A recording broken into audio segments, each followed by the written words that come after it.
Graça e paz. Amém. Paz seja convosco. Amém. Paz do Senhor. Amém. Oi. Amém. Repita comigo: palavras são sementes que despertam emoções. Diga mais uma vez: palavras são sementes que despertam emoções. Meus irmãos, eu vou agora semear na vida de vocês, certo? Essa semente vai cair. Nós vivemos em três mundos porque nós somos tríplice, certo? Se eu não fosse tríplice, se eu não fosse tricotônico, eu não habitaria em três mundos, mas eu habito em três mundos. O primeiro mundo, quem quiser anotar, eu sei que tem muita gente que gosta de anotar, é o mundo físico.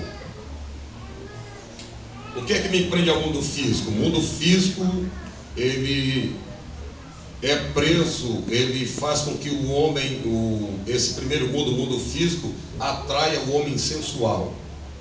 Repita comigo: o mundo físico atrai o homem sensual. O que é o homem sensual? O homem sensual, eu estou falando do sujeito, de uma mulher bonita, formosa, não é nada disso. Sensual por causa dos cinco sentidos. Então, o que é que te prende no mundo físico? São os cinco sentidos, certo? Esse mundo físico que existe, o homem sensual vai estar preso a ele. Agora, é um problema se você semear muito nesse mundo, viu, irmãos? Confere, pastor? A Bíblia diz que se nós semearmos na carne, vamos colher o quê? Corrupção. Então, cuidado para que essa semente que eu vou jogando, já estou jogando, certo? Não vai cair, certo? No seu homem sensual. O segundo mundo é o mundo emocional. Amém? Amém. Quem é que está preso no mundo emocional? O homem almático. O homem almático, ele está preso no mundo emocional.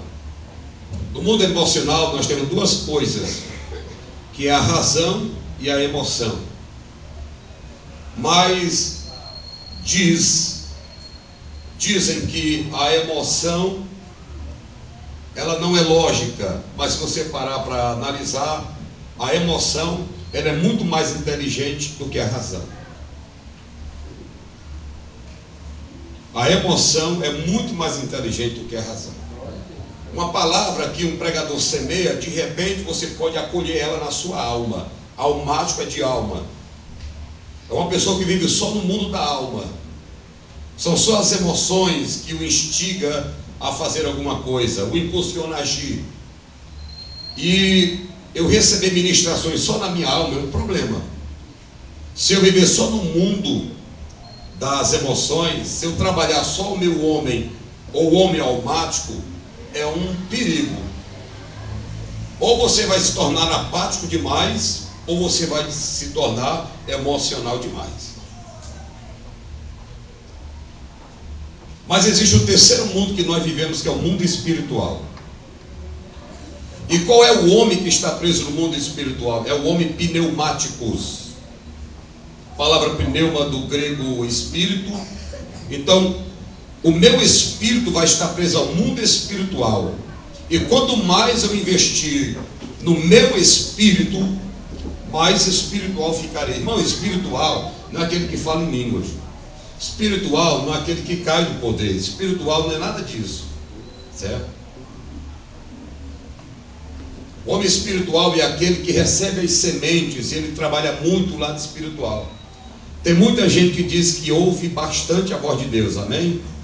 Mas uma coisa interessante, a maioria das pessoas que dizem que ouvem constantemente a voz de Deus são as pessoas mais desmanteladas na igreja. Era para ser o contrário, não era, pastor? A gente conhece muito profeta aí que de vez em quando, 5 minutos, está falando com ele. Mas quando você vai ver a vida do profeta, pastor, misericórdia. Meu irmão, é paradoxal. Se a pessoa ouve a voz de Deus em 5 minutos, o caráter da pessoa era para ser brilhante. Mas na maioria das igrejas, o profeta que ouve a voz de Deus de 5 minutos, compra e não paga, tem mau testemunho, bate na mulher. é só misericórdia. Como é que uma pessoa dessa diz que ouve constantemente a voz de Deus? Ora, se eu ouço constantemente a voz de Deus, irmão, então algo está sendo semeado no meu espírito, eu me torno um homem espiritual. Aí daqui nessa tarde você pode receber essa semente na sua carne, certo? Porque alguém pode ser carnal. Você pode receber a semente na sua alma, porque você é almático. Mas abre o seu espírito para ser semeado nele, amém? Essa é a diferença do homem espiritual para o homem almático e para o homem sensual, carnal. 1 Samuel capítulo 3.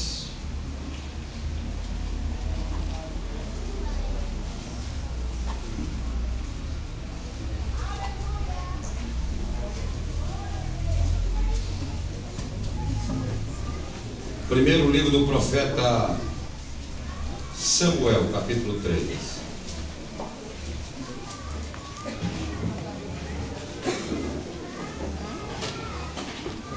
Amanhã não fode, porque amanhã Deus vai pegar vocês de jeito. Amanhã Deus vai pegar vocês tão de jeito que, me perdoe a expressão cearenseis, mas vocês vão sair com o rabo entre as pernas. Me perdoe aqui o cearenseis, viu? O meu português bem dizido. Mas amanhã haverá muita confrontação, porque não tem como falar de santidade sem haver muito confronto. E amanhã vai ter muito confronto no mundo espiritual. E nós vamos ser semeados no espírito, amém? Você pode até sair daqui na carne, mas vai ser semeado no seu espírito. Do versículo 1 ao versículo 9. O jovem Samuel servia ao Senhor perante Eli. Naqueles dias, a palavra do Senhor era muito rara. Repita comigo, a palavra de Deus era rara naqueles dias. Continuando o versículo, diz assim: e as visões não eram frequentes. Diga, naqueles dias, além da palavra ser rara, as visões não eram frequentes. Amém. Vamos para o versículo 2. Certo dia, estando deitado no lugar acostumado, o sacerdote Eli, cujos olhos já começavam a escurecer-se, a ponto de não poder ver. Diga, naqueles dias, o sacerdote já não podia mais ver. Versículo 3. E tendo se deitado também Samuel no templo do Senhor, em que estava a arca, antes que a lâmpada de Deus se apagasse. Repita comigo, antes que a lâmpada de Deus se apagasse. Vamos para o verso 4. O Senhor chamou o menino: Samuel, Samuel. Este respondeu: eis-me aqui. Correu a Eli e disse: eis-me aqui, pois tu me chamaste. Mas ele disse: não te chamei, torna a deitar-te. Ele se foi e se deitou. Tornou o Senhor a chamar. Diga, tornou o Senhor a chamar. Olha para o irmão e diga para ele: Deus é insistente contigo. Versículo 6. Tornou o Senhor a chamar Samuel. Ele se levantou, foi a Eli e disse: eis-me aqui, pois tu me chamaste. Mas ele disse: não te chamei, meu filho, torna a deitar-te. Versículo 7. Porém Samuel ainda não conhecia o Senhor. Diga, Samuel não entendeu a voz de Deus, porque ainda não tinha intimidade com o Senhor. E ainda não lhe tinha sido manifestada a palavra do Senhor. Versículo 8.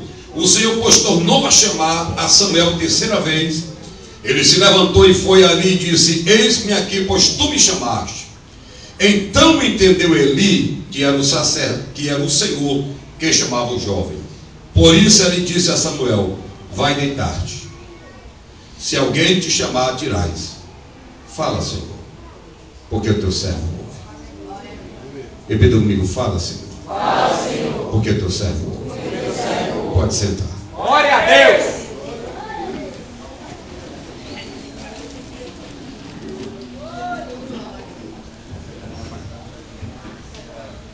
Meus irmãos, daqui do nosso meio, sairão pastores de um grande avivamento. Daqui no nosso meio, pastor Alexandre, poderão sair grandes missionários transculturais. Daqui do nosso meio poderão sair pregadores que vão pregar a palavra de Deus com muita sabedoria e muita revelação de Deus. Daqui no nosso meio poderão sair profetas que vão profetizar as nações. Daqui no nosso meio poderão sair grandes empresários que vão ser os sustentadores desta obra. Daqui no nosso meio sairão pessoas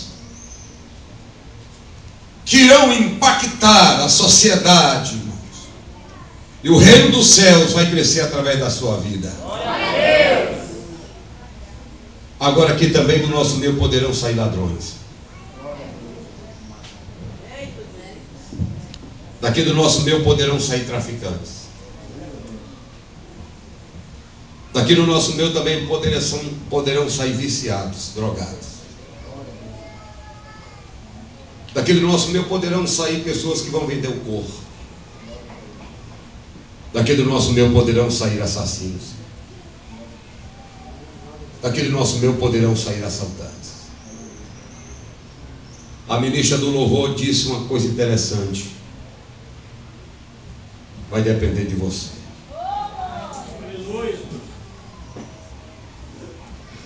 O que é que poderá sair desse ajuntamento? Quando nós chegamos no capítulo 3 do livro do profeta Samuel, nós encontramos, não por referência, mas por inferência, duas palavras que eu queria que você guardasse na tábua do seu coração. Primeira palavra chama-se transição. Repita comigo, transição. Que período era esse? Esse período aqui, pastor El, era um momento de transição. Por quê? Porque a nação de Israel estava experimentando a transição quando o período dos juízes estava acabando, e dentro de poucos anos seria instituída a monarquia.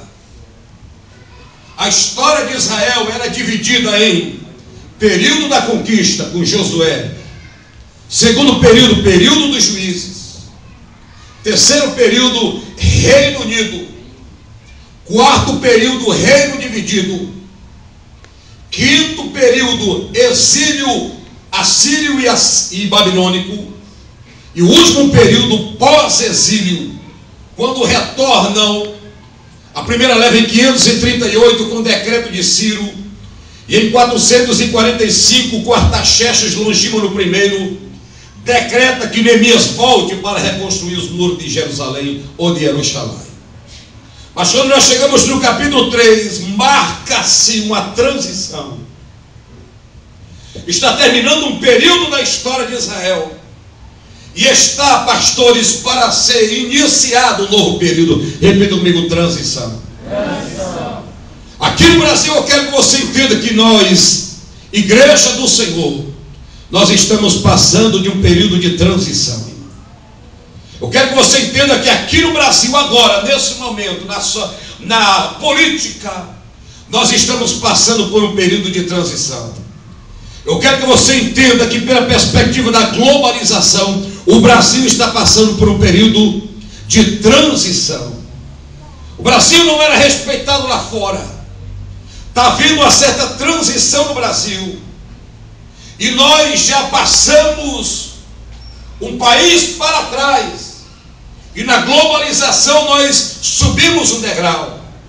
Os países de primeiro mundo já estão olhando para o Brasil e começando a enxergar o potencial da nação brasileira.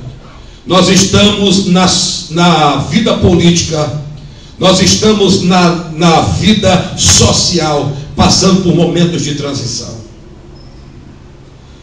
No reino de Deus também, as igrejas estão experimentando um momento de transição.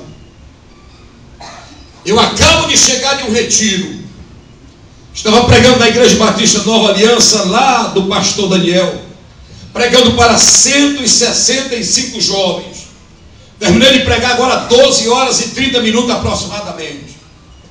E eu pude ver o que Deus está fazendo, irmão, dentro das igrejas evangélicas, uma coisa chamada transição.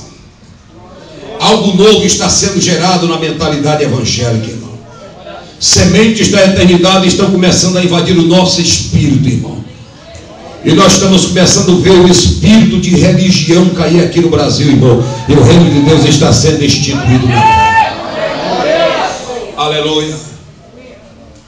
Pregando lá para jovem de brincos, alargador, jovem cheio de tatuagem. E só eu, do jeito que eu estava aqui, pedi perdão aos meus irmãos, me perdoe, porque eu sou um assembleanossauro.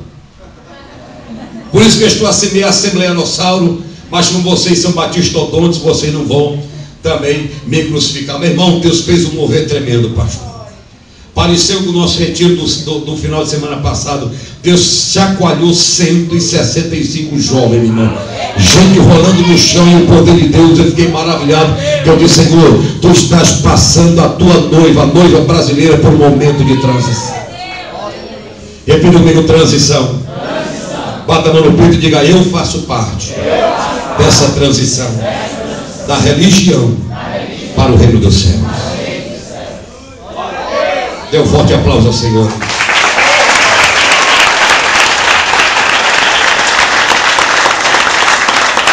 Mas a segunda palavra, eu queria que você também recebesse essa revelação no seu espírito. A primeira palavra é transição. Irmão, isso é tão forte, a transição, que eu nunca me imaginei pregando para gente de brinco. Eu era um homem religioso. Para você ver o nível de religião, alguns anos atrás tinha na minha vida. Não podia ver a mulher de calça, de brinco, de batom, ajeitada, porque para mim o padrão de santidade era cabelo comprido, sai lá embaixo. O padrão de santidade para mim, quando eu era religioso, era homem de paletó e gravata. O padrão de santidade para mim era dormir de camisa social, de calça social. Mas o reino de Deus chegou até dentro desse coroa, irmão. E hoje eu não prego a religião, hoje eu prego o reino, irmão. A transição me alcançou e a transição está alcançando muitos líderes aqui no Brasil. Aleluia. Mas por causa da transição, há uma segunda palavra que eu queria que você recebesse no seu coração. Repita comigo: responsabilidade. Porque se a transição não for feita com responsabilidade, pastor, nós iremos achar que a anarquia é reino dos céus e não é responsabilidade. A Bíblia diz aqui que a palavra de Deus nesses dias de transição era muito rara. Diga: primeiro elemento que estava faltando era a palavra. Diga: a palavra era rara. Meus irmãos, nós não estamos falando de uma igreja que não conhecia a palavra. Nós estamos falando da comunidade judaica. A comunidade judaica é considerada os guardiãos dos oráculos divinos. Quer queira ou não, mas a nação de Israel são os protetores da lei de Moshe Rabino. Nós estamos falando de um povo, pastorel, que estava acostumado a receber palavra, e não era palavra escrita, era palavra falada. O próprio Deus chegava e se manifestava para esse povo. Havia os profetas que declaravam a vontade de Deus. Mas quando nós chegamos aqui nesse dia, nós encontramos uma geração que já não amava a palavra, a exposição da palavra. Irmão, para vergonha nossa, tem congressos de jovem que eu chego para pregar e querem me dar 5 minutos para as 9. E o líder diz: meu irmão, nós vamos terminar religiosamente 9 horas. Eu digo: Senhor, o que é que eu vou fazer em 5 minutos? A palavra que levanta, a palavra que quebra conselhos, a palavra restaura, a palavra alimenta, a palavra é espada, a palavra é fogo, a palavra é água, a palavra é martelo que esmiuça a penha. Aleluia. Igreja, que a igreja era fundamentada na palavra. Ela lê a palavra, entende a palavra, come a palavra, bebe a palavra, mastiga a palavra, rumina a palavra, dorme com a palavra, sonha com a palavra, acorda com a palavra, prega a palavra, anda na palavra e é cheia da palavra. Quem ama a palavra de Deus, quem ama a palavra de Deus, quem ama a palavra de Deus, levanta a mão.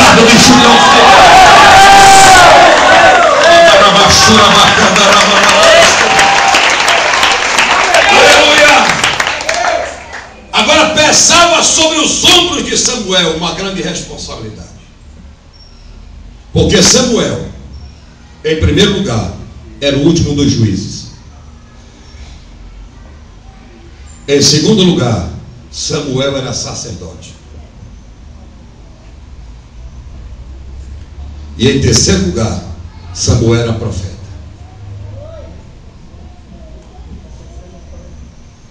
Quando Deus chamou Jeremias disse: Senhor, não passa de uma criança. E Deus disse: Jeremias, nunca diga para mim que você não passa de uma criança. Porque onde eu te mandar, tu irás. E tudo que eu te falar, tu irás falar. Tu dirás.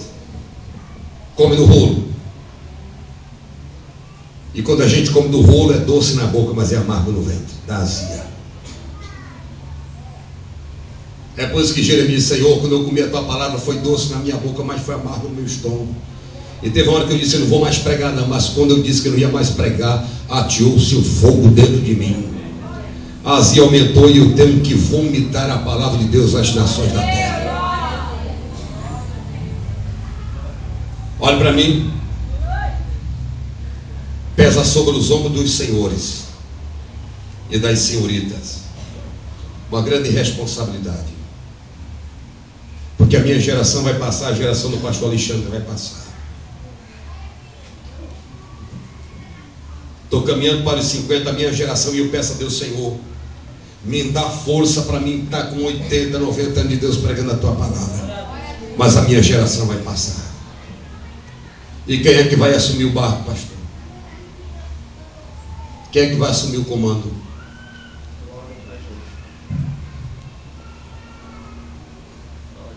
Quem é que vai assumir o comando? Olhe para 2 ou 3 pessoas para trás e para frente, você vai ver sobre os ombros de quem está a responsabilidade. Pode olhar.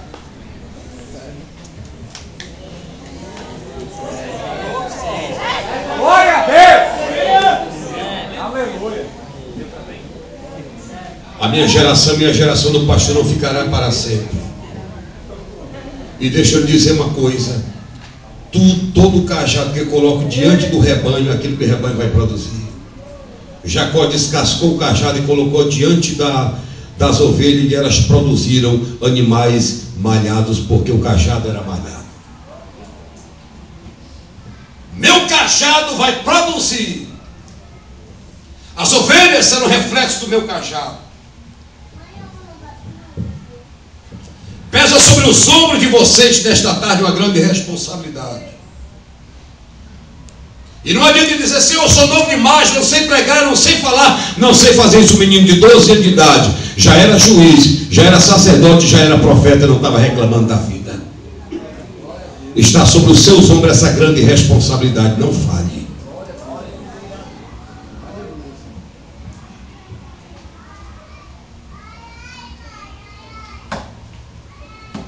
Em segundo lugar, nesse período de transição, pastor, a Bíblia diz que as visões não eram raras, não eram frequentes. Meus irmãos, nós estamos falando de um povo que era acostumado a sobrenatural, um povo que era acostumado a ter visões no monte fumegando, um povo que era acostumado a ver visão de uma coluna de fogo, de uma nuvem da glória Shekinah, um povo que era acostumado a ter visões de anjos passeando dentro do acampamento. E agora a Bíblia diz que dentro desse povo as visões não eram frequentes. Agora, como toda reação tem uma ação, e toda causa gera um efeito, por que estava desse jeito?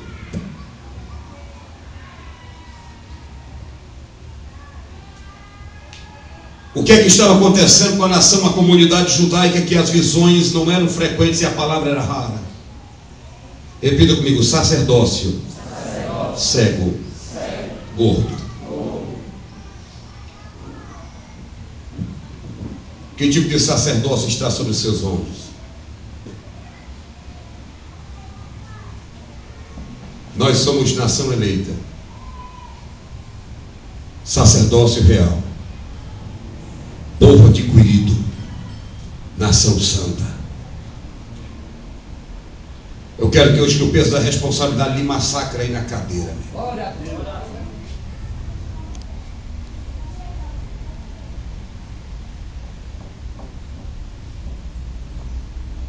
Eu quero que você sinta hoje a responsabilidade de Deus, colocando tudo, meu irmão, sobre os seus ombros.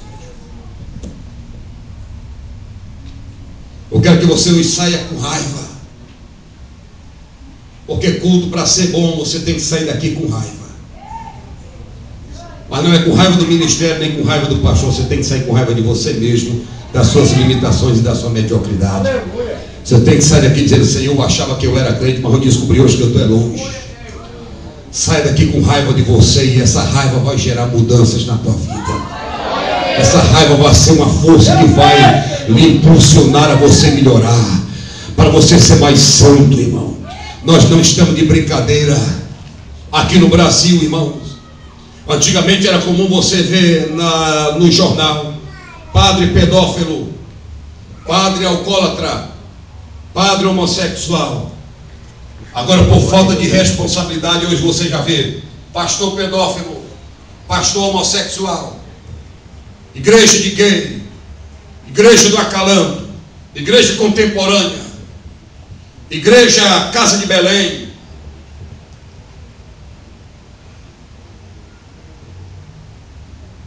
Hoje tudo de ruim que acontecia lá fora já está acontecendo no Arraial dos Santos.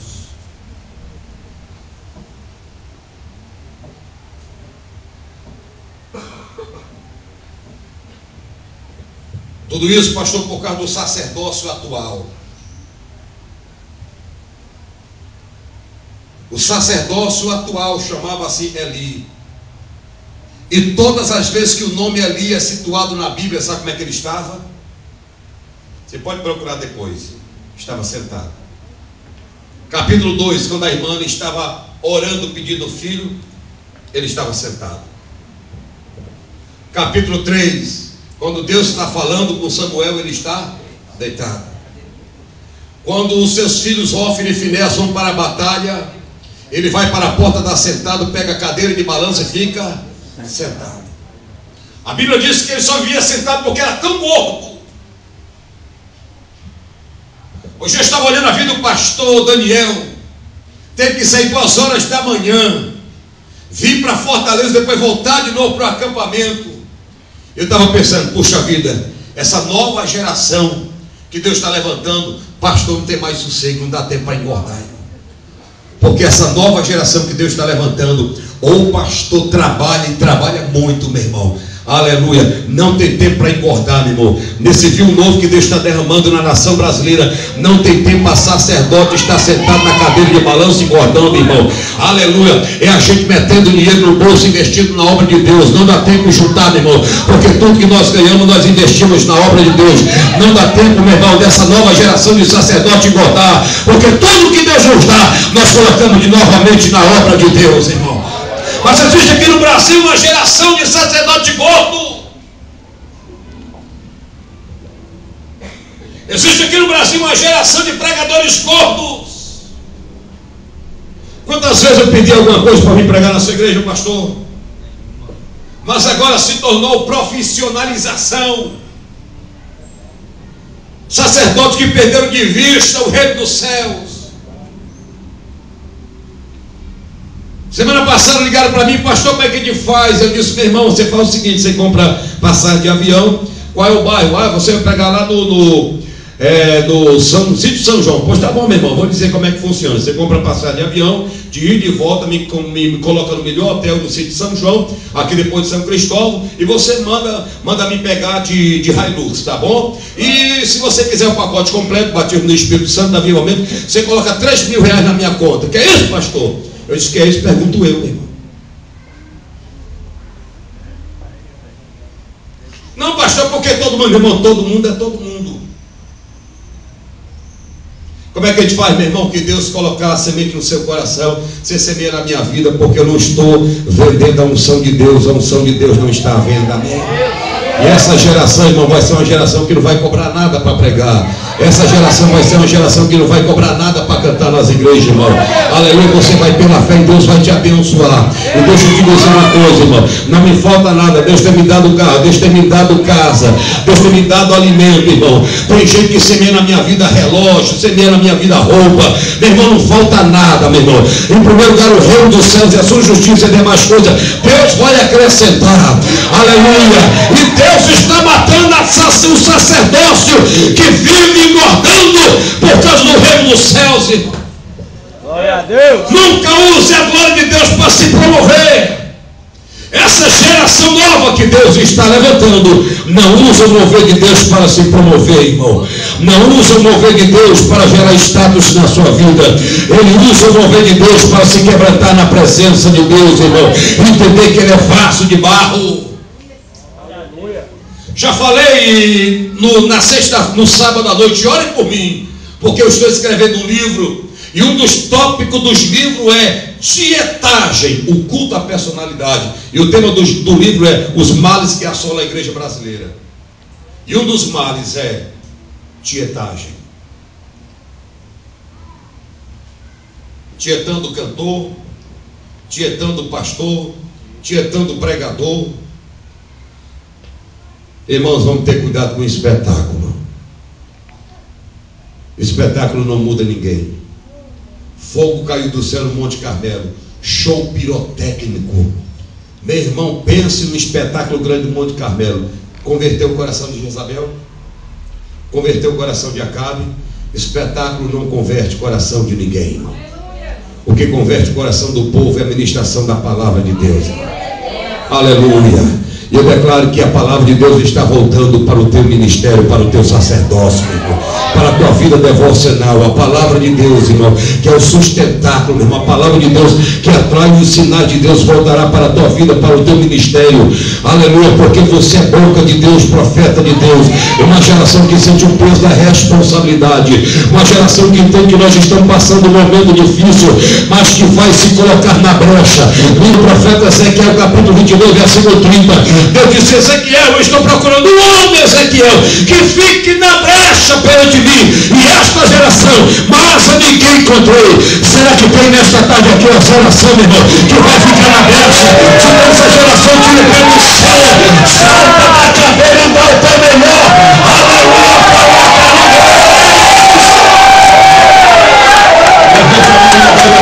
levante a mão e adore a Deus. Por onde está adorando a Deus, salta a tua glória a Deus. Olha para as vidas agora, olha para as vidas agora. Geração de Samuel, geração de Samuel, geração de Samuel.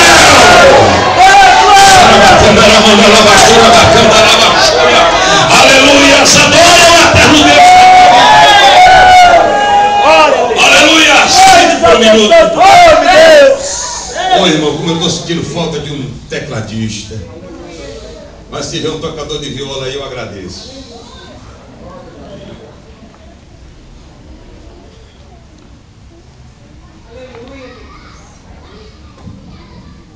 Todas as vezes que falava o nome do sacerdote Eli, a Bíblia diz que Eli tinha 3 características: sempre estava sentado ou deitado, era um velho gordo, não conseguia mais se locomover, e ainda por cima os seus olhos estavam cegos.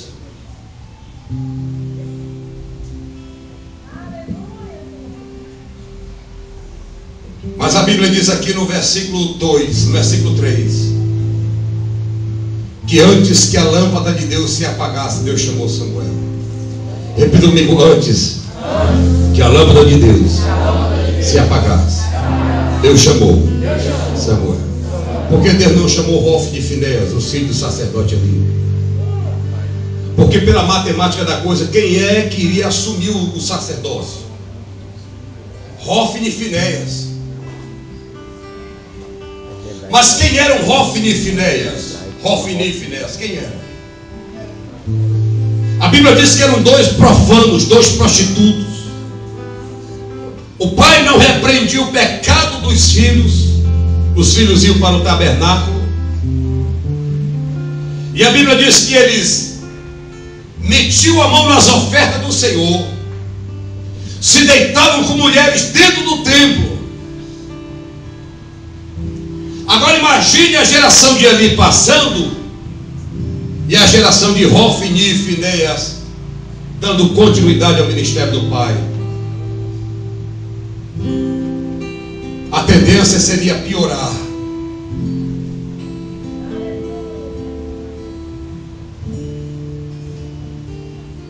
Amém? Mas a Bíblia diz que Deus preferiu matar a descendência de um sacerdócio corrompido.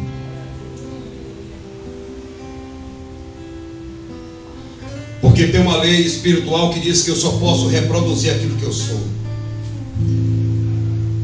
E sacerdócio corrompido gera descendência corrompida. É por isso que nesses últimos dias, nessas últimas semanas, Deus tem pegado pesado com vocês. Deus tem alinhado o caráter de vocês com o caráter de Deus, com os céus. Talvez alguns de vocês estejam achando nesse dia que o negócio está muito pesado. Talvez alguns possam ser pastor, mas de um dia para cá é tanta pancada. Não é pancada, santa, é porque quando está torto e a gente está alinhando a coluna, dói. Quando a gente está alinhando a coluna, onde está torto e vai se aprumando, dói. Não é que seja pesado, irmão. É porque nós temos que estar alinhados com os céus para que a descendência que vê de você seja uma descendência aprumada. E Deus olhou do céu e disse: eu vou acabar com o sacerdócio de Eli. Mas se eu não acabar com a descendência, também o negócio vai ser ruim.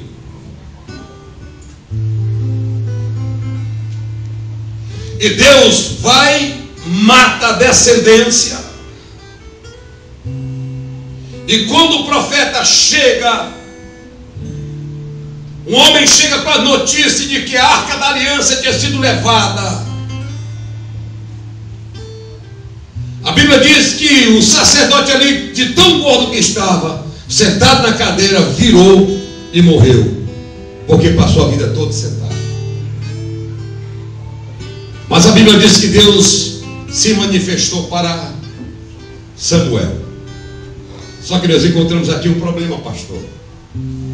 Samuel não conhece Deus ainda.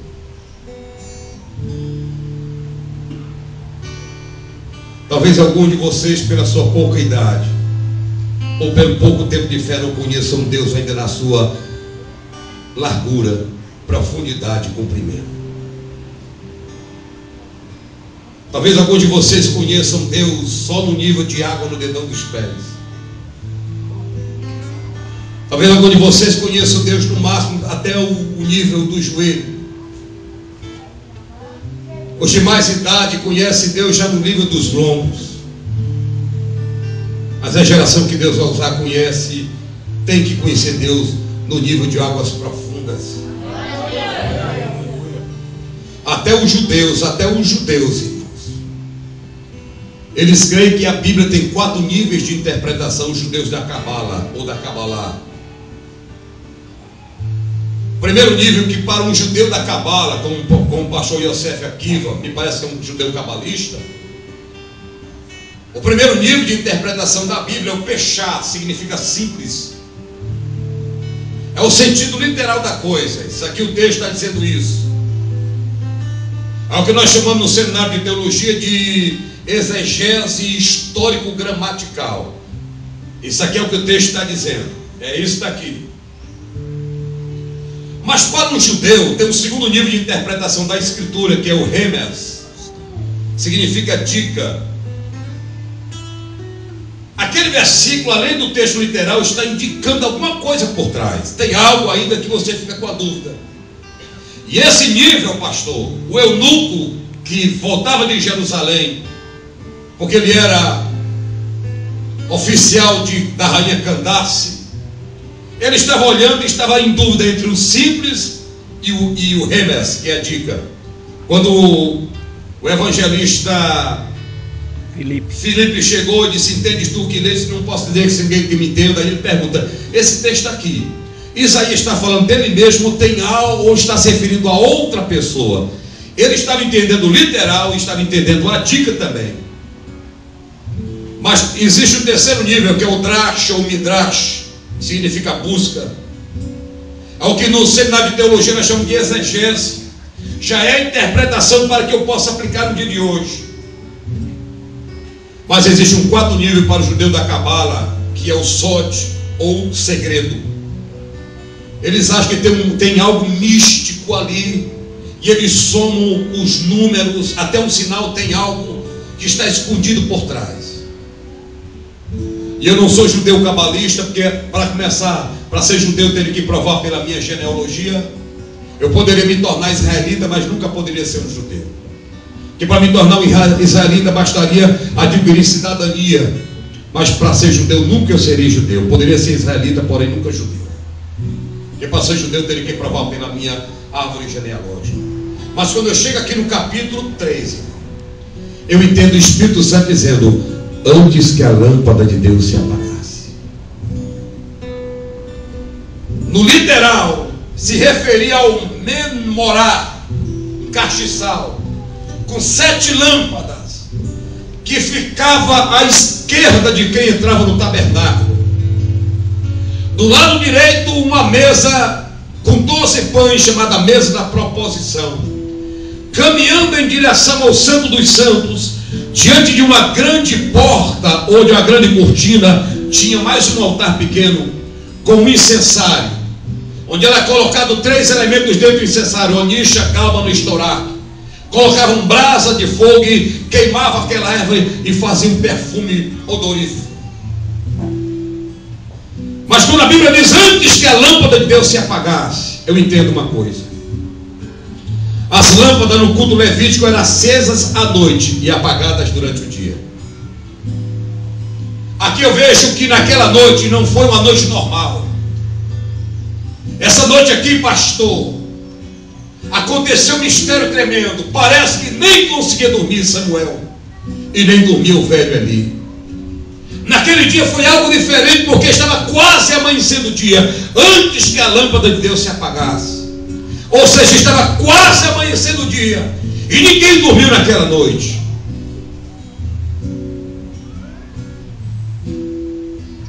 Mas eu entendo também que lâmpada, pelo contexto histórico gramatical, lâmpada faz alusão a 3 lâmpadas que Deus tinha instituído na nação judaica. Quem eram as lâmpadas judaicas? Rei, profeta e sacerdote. O que significa ser uma lâmpada? Quando Davi foi guerrear contra um gigante, Davi já estava velho e Abisai livrou Davi da morte do gigante. Ele disse, o sobrinho dele disse: meu rei, você a partir de hoje não sai mais para a batalha, porque se você morrer, uma lâmpada se apaga em Israel. Quando eu olho o contexto histórico gramatical, eu entendo que quando Deus fala de lâmpada, Deus está falando de teocracia, governo de Deus através do homem. E as 3 lâmpadas de Deus eram: primeiro, sacerdócio. O sacerdote era o homem responsável por mediar, por apresentar a nação diante de Deus. E o profeta era o contrário, era responsável por apresentar Deus diante da comunidade. Enquanto o sacerdote vinha levando as queixas do povo para Deus, o profeta já vinha da presença de Deus para levar a resposta para o povo. Mas nesse período aqui, pastor, não existia a terceira lâmpada, que era a monarquia, porque o primeiro rei seria Saul. Aí quando eu leio aqui que antes que a lâmpada de Deus se apague ou se apagasse, eu entendo que Deus estava fazendo uma alusão, irmão, a algo espiritual que estava quase se apagando. A lâmpada sacerdotal já não estava mais brilhando, trazendo revelação. Porque quando Jesus disse: assim brilha a vossa luz diante dos homens, e a luz deve ser colocada onde? No velador. Para quê? Nem pode estar embaixo, e se tiver aqui vai encandear, não vou ver vocês. Tem que estar em cima do velador, para que ilumine todos que estão na casa. O que é iluminação? Revelação, esclarecimento, entendimento. Aí antes que a lâmpada de Deus se apagasse, os sacerdotes estavam todos corrompidos. O menino Samuel não tinha conhecimento profundo de Deus ainda. Talvez você, pela sua pouca idade, talvez você não entenda Deus na sua profundidade. Talvez se eu trouxesse alguns conceitos para você, você talvez não entenderia. Eu sei que nós estamos experimentando um avivamento, que a gente sente a presença de Deus. Amém? Amém. Ou melhor, a gente sente o poder de Deus. Amém? Amém. Mas poder de Deus e presença de Deus são duas coisas diferentes. Poder de Deus é quando Ele se manifesta aqui. Quando a gente está embaixo do poder, a gente pode colocar a mão na cabeça do outro, ele recebe também o poder, te ministra a cura, ministra a unção, e todos estão debaixo do poder, e a unção nesse momento ela é transferível. Mas presença de Deus não. Porque quando esse momento aqui acabar, meu irmão, você vai olhar para você e dizer, poxa vida, eu estou normal de novo. Naquela hora eu estava cantando, me tremendo todo, e agora foi embora. Você vai sair daqui não com o poder, mas vai sair daqui com a presença. Sabe por quê? Porque Ele está dentro de você. Talvez se eu fosse pregar um conceito de que Deus não existe, talvez fosse profundo demais para você.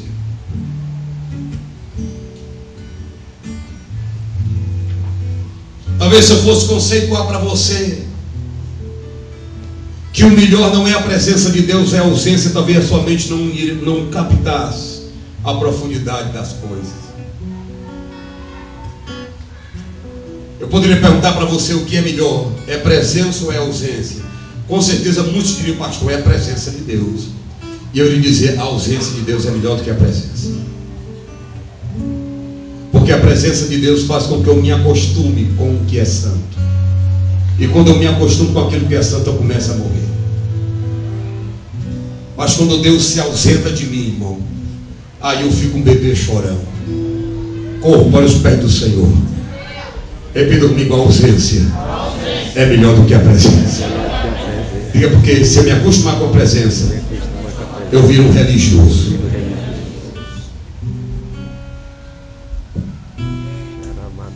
Deus não existe. Porque tudo que existe, existe porque foi criado. E Deus foi criado.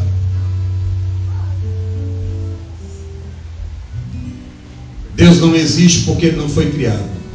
E tudo que existe, existe porque foi criado. E tudo que foi criado está preso no tempo e no espaço. E Deus não foi criado porque primeiro, Deus não existe porque primeiro Ele não foi criado. Segundo, Ele não está preso no tempo e no espaço. Deus não fica velho. Por isso que Deus não existe. Mas seria muita coisa para me gerar no seu entendimento, você não entenderia.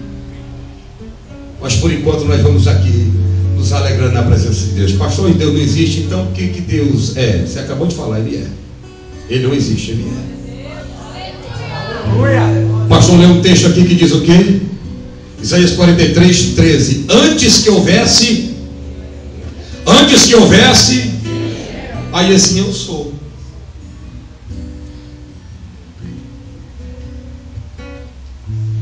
Hebreus capítulo 13, versículo 8, o que diz? Jesus Cristo é o mesmo. Espera aí, está errado. Como é que alguém é ontem? Era para ter sido Jesus foi.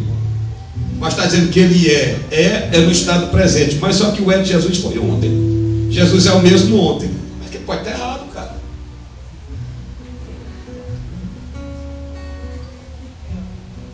Eu poderia chegar aqui com você no nível de profundidade, mas vamos ficar, meu irmão, no nível aqui do poder de Deus por enquanto. Amém. Amém. Eu poderia conceituar com você o que é fé. Fé é colocar a mão na cabeça de alguém e dizer assim, toda enfermidade sai. Ou será que fé, ela se manifesta quando a enfermidade fica, ela não vai embora, e mesmo assim eu tenho que permanecer crendo que Deus Ele é fiel. E essa enfermidade pode até me levar à morte. O que é fé? Aonde precisa mais fé? Para expulsar a enfermidade ou para permanecer fiel dentro da enfermidade?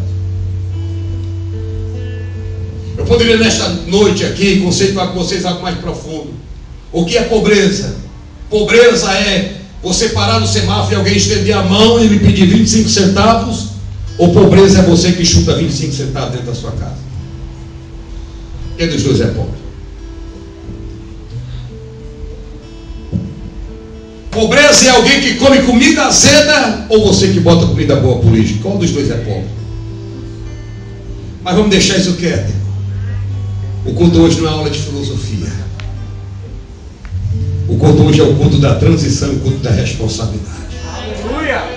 Mas quando eu ouço a voz de Deus, por causa da minha pouca idade, eu não entendo, eu vou para o lugar errado.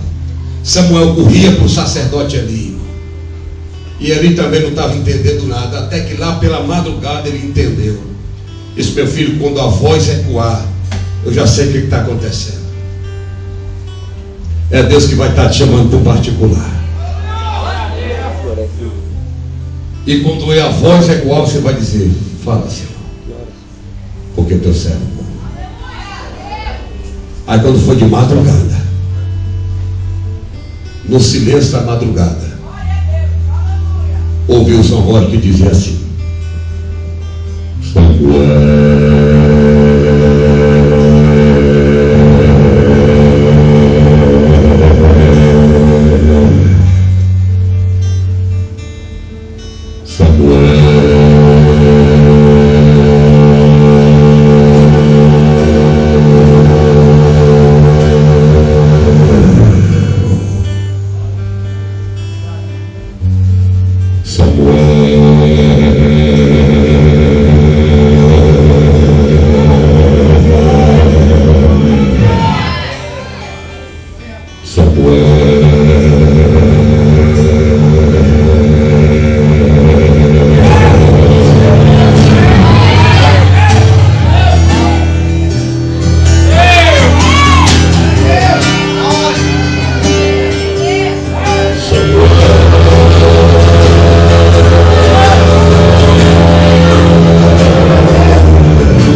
Senhor.